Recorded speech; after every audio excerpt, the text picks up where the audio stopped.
षष्ठः पाठः भ्रांतो बालः। आज हम नवम कक्षा की संस्कृत पुस्तक श्रीमुषी से भ्रांतो बालः नामक पाठ का अध्ययन करेंगे। इस कथा के द्वारा समय के सदुपयोग व कर्म के महत्व को दर्शाया गया है। इसका एक संक्षिप्त परिचय देखते हैं।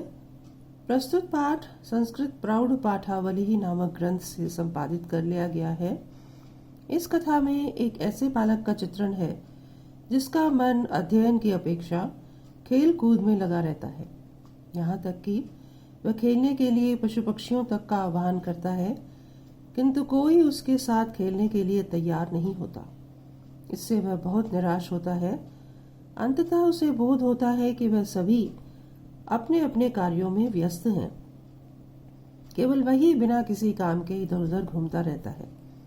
वह निश्चय करता है कि अव्यर्थ में समय गंवाना छोड़कर अपना कार्य करेगा।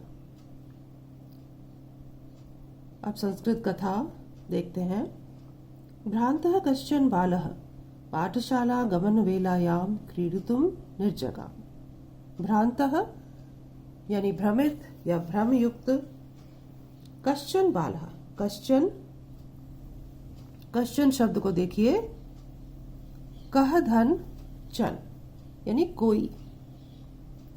प्रश्नवाचक शब्द किम को अनिश्चयवाचक बनाने के लिए चित व चन निपातों का प्रयोग किया जाता है।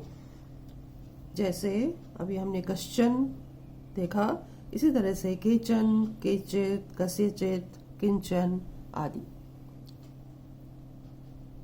बालः बालक पाठशाला गमन वेलायाम पाठशाला जाने के समय में, वेला यानी समय, समय में।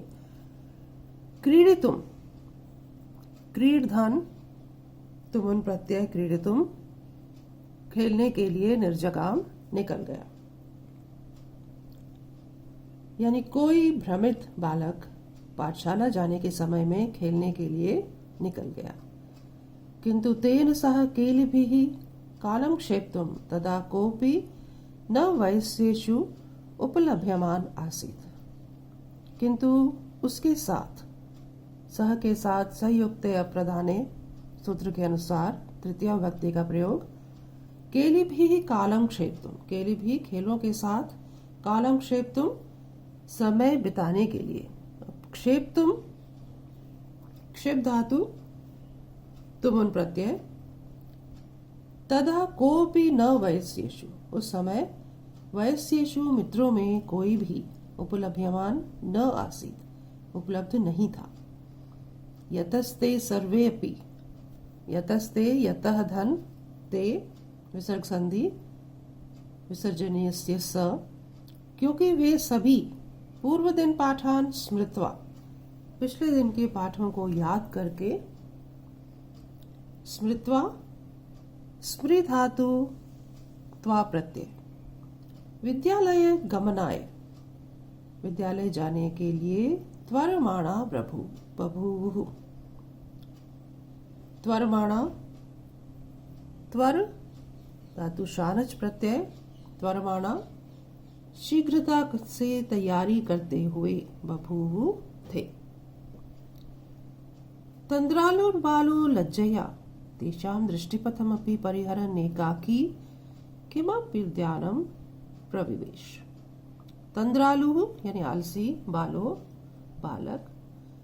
तंद्रालुः बालो विसर्ग संधि है यहाँ पर, विसर्ग कर र, ससजुषो रोह।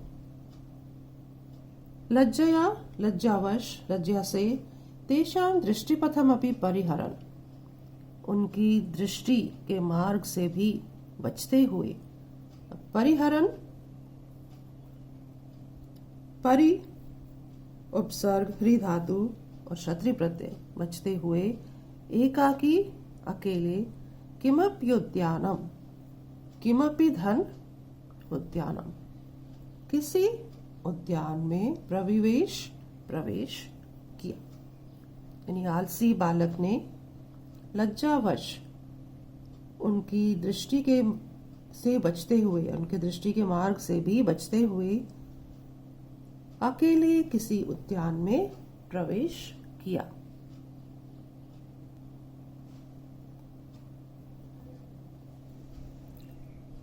स चिंतयामास, वह सोचने लगा। विरमन्त्वेते वराकाः पुस्तकदासाः। विरमन्त्वेते, विरमन्तु धन, एते इको यणचि, वराकाः बिचारे, पुस्तक दासाः पुस्तकों के दास। स चिंतयामास, वह सोचने लगा कि इन बिचारे पुस्तक दासों को छोड़ो। अहम पुनरात्मानं विनोदयिष्यामि, मैं फिर अपने आप को मनोरंजित करूंगा। ननु भूयो द्रक्ष्यामि क्रुद्धस्य उपाध्यायस्य मुखम, निश्चय ही फिर क्रोधित अध्यापक का मुख देखूंगा। संत्वेते निष्कुटवासन एव प्राणिनो मम वयस्या इति। संत्वेते, संतुधन एते इको यणचि संधि। निष्कुटवासिन एव प्राणिनो, निष्कुटवासिन यानी पेड़ों के कोटरों में रहने वाले प्राणी यानी पक्षी। मम वयस्या इति, मेरे दोस्त। ये कोटरों में रहने वाले प्राणी मेरे मित्र हों। अथ स पुष्पोद्यानं व्रजन्तं मधुकरं दृष्ट्वा तम क्रीड़ा हेतो राहोय। तो इसके पश्चात उसने पुष्पोद्यानम, पुष्प उद्यानम गुण संधि, व्रजंतम जाते हुए, व्रजंतम व्रज धातु क्षत्रि प्रत्यय, मधुकरम, मधुकरम मधुमक्खी को, दृष्टवा, दृश्य प्लस त्वा प्रत्यय देखकर उसको क्रीड़ा के लिए, खेलने के लिए बुलाया। इसके बाद फूलों के उद्यान में जाती हुई मधुमक्खी को देखकर उसने उसको क्रीड़ा के लिए आह्वानित किया। स द्विस्त्री रस्याह्वानमेव न मानयामास, तो उसने 2-3 बार उसके बुलावे को ही नहीं माना या उसको उस पर ध्यान नहीं दिया। ततो भूयो भूयः हठम आचरति बाले, इसके पश्चात बार बार बालक के हट करने पर सो गायत, उसने गुनगुनाया। वयम ही मधु संग्रह व्यग्रा इति, कि हम तो शहद इकट्ठा करने में व्यस्त हैं।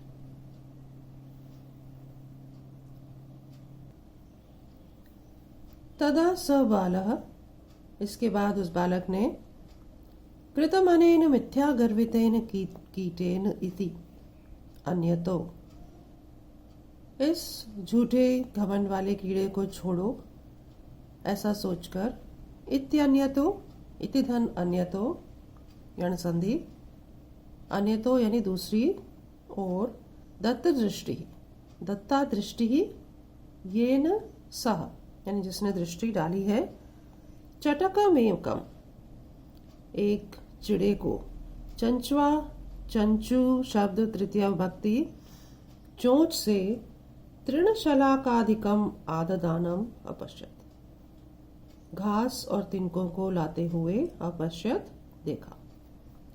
अब आददानम शब्द देखिए, यहाँ पर आ उपसर्ग दा धातु और शानच प्रत्यय। अब दा धातु क्योंकि उभयपदी है तो इसमें परस्मैपदी और आत्मनेपदी दोनों तरह से रूप चलते हैं। उवाच च, और बोला, आई चटक पोत, हे चिड़िए के शावक, मानुष्यस्य मम मित्रम भविष्यसि, यानी मुझ मनुष्य के मित्र बनोगे। एहि क्रीडावः, आओ खेलते हैं। त्यज शुष्कमेत तृणम, इस सूखे हुए तिनके को त्यज छोड़ दो। स्वादूनि भक्ष्य कवलानि ते दास्यामि। स्वादिष्ट खाने योग्य ग्रास, कवलानी यानी ग्रास या कौर, तुम्हें दूंगा। स तु, पर उसने, नीडः कार्यो बटद्रुशाखायाम, पर उसने बटद्रुशाखायाम, बरगद के पेड़ की शाखा में, नीडः कार्यो, नीड बनाना है यानी घोंसला बनाना है, तद यामी कार्येण, इसलिए उस कार्य से जाता हूं, इत्युक्त्वा, ऐसा कहकर, इति धन उक्त्वा, यान संधि, उक्त्वा ब्रू धातु में त्वा प्रत्यय, कहकर, स्वकर्म व्यग्रो बभूव, अपने काम में व्यस्त बभूव हो गया।